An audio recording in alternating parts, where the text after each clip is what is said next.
Welcome back to my channel, Ramir Boulder. Don't forget to like and subscribe to my channel for the latest update and exciting content. Ito po, ang report. Just in, ayon po sa Philippine News,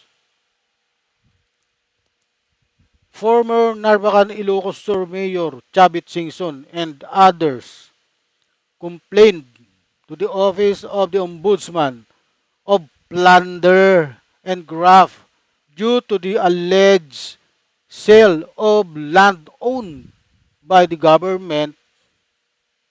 Ayan. Chavit Singson at iba pa inireklamo sa ombudsman ng graft at plunder dahil sa umano'y bintahan ng lupain na pag-aari ng gobyerno. Ayan ang sinasabi ko sa iyo. Chavit di Hukluban Singson. Ito na ngayon.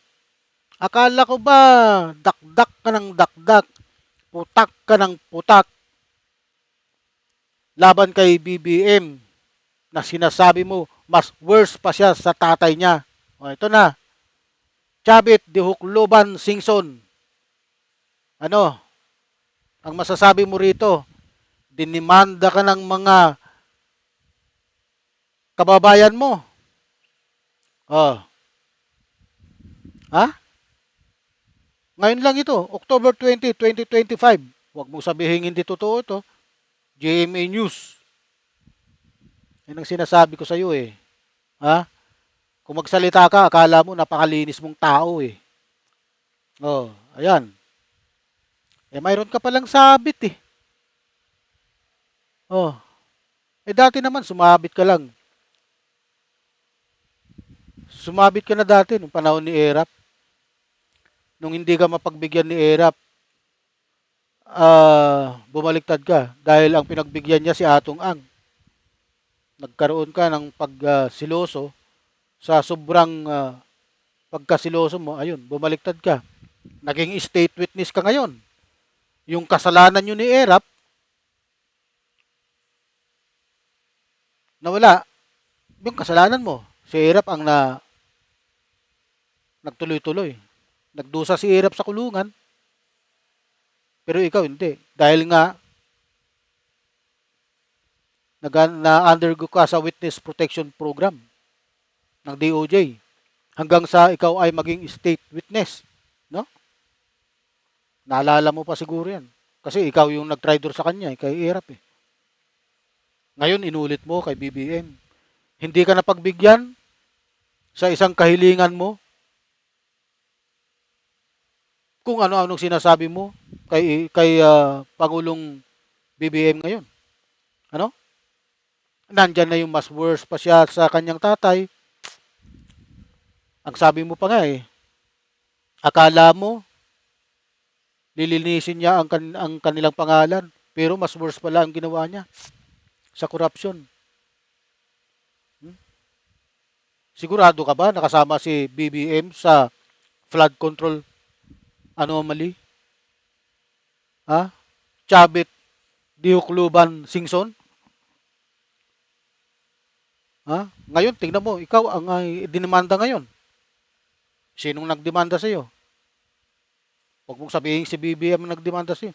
Mga kababayan mo mismo, kasi yung lupa yata na ibinenta mo, dyan, lupa ng gobyerno dyan sa Ilocos Sur. Ha? Oh, yan ang sinasabi ko sa iyo. Yan, nagmamalinis ka, isa ka rin palang may dungis.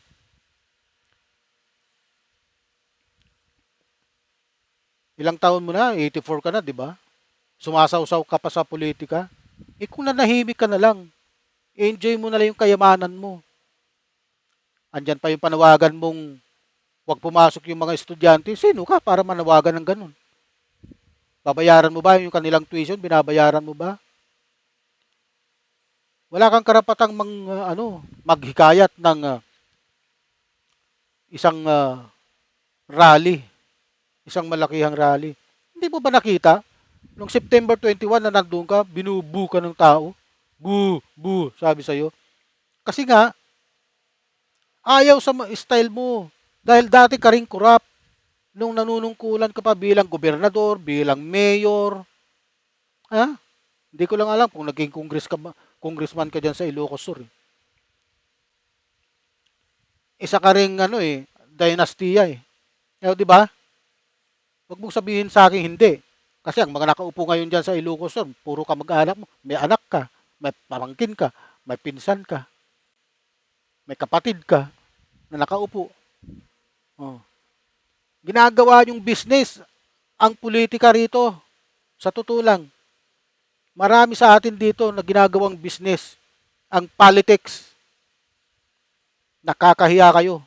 Kaya hindi tayo umunlad-unlad dahil sa mga ganyang estilo nyo. Ha? Bakit ikaw, Chavit Singson, hindi ka man nagnakaw sa kaban ng bayan? Huwag mong sabihin sa akin hindi. Kaya ka nga bumaliktad nung panahon ni Erap eh. Oh. Huwag mong sabihin sa akin ubod ka ng linis. Ha? Chavit Dihukluban Singson? Bago ka sana gumawa ng isang bagay, tiyakin mo na ikaw malinis. Yun talagang wala kang bahid korupsyon. Eh may bahid korupsyon ka rin eh.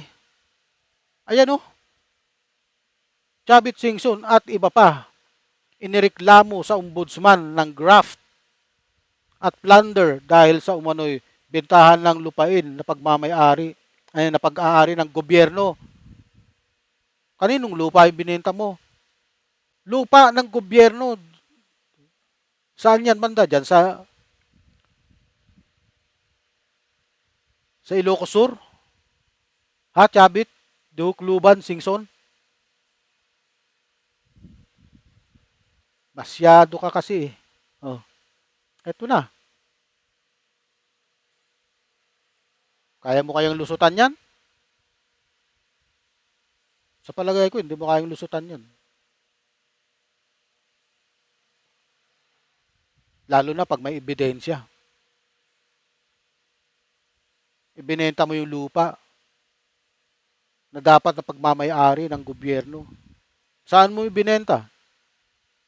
Ayan ang malaking katanungan. Hindi ko pa alam kung saan mo ibinenta. Kasi nakukulangan pa ako dito sa report na to. Oh, basahin natin yung komento. Huh? Good. Yan ang, yan, ganyan sana. Di ba? May mga nagko-comment dito na ganyan sana. Sana matauhan ka, Chavit Singson, no?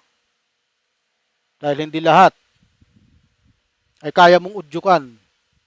At hindi na mauulit yung ginawa mo kay Irap nun na nag-trigger ng pag-aalsa ng tao. Nag-trigger ng pangalawang people power. Hindi na mauulit yon. Ikaw, hukluban na Singson, ano?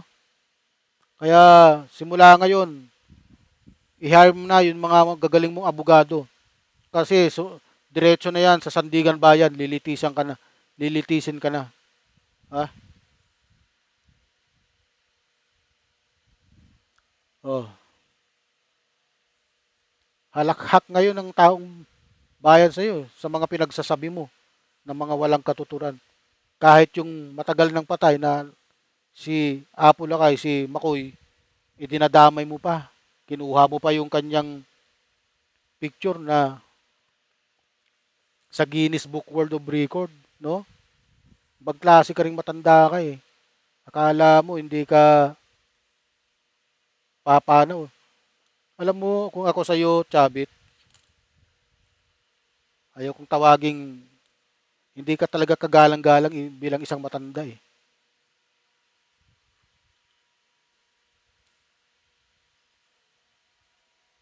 Ikaw yung nakita kong taong sobrang traitor.